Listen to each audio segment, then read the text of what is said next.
Thank you, Thanks, Jacob. This next story won't cause a headache. In this Healthbeat 4, I talk with a health professional about how to prevent and treat migraines. It's that time of year to soak up the summer weather, but staying active on a hot day can increase people's chance of a migraine. Playing sports, working outside for extended periods, even enjoying a day by the pool can all trigger a migraine. Hydration. Hydration is the biggest one, replenishing those electrolytes as well. Extremely important to, one, get good rest, get good sleep. Two is not fasting, so making sure you get a good, good breakfast, good food, because that can often be a trigger as well. It's also recommended to take a single dose of pain medication before exercising, especially with aerobic activities.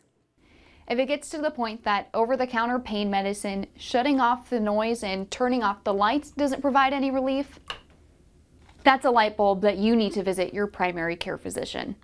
When you visit the doctor, they might have you keep track of your migraine activity, like writing down the severity, what factors could be at play, and how you treated it. Think of it as a migraine diary. A lot of the times finding triggers that can lower that threshold can determine that. Migraines love consistency, so sometimes I do tell people keep track of your migraines.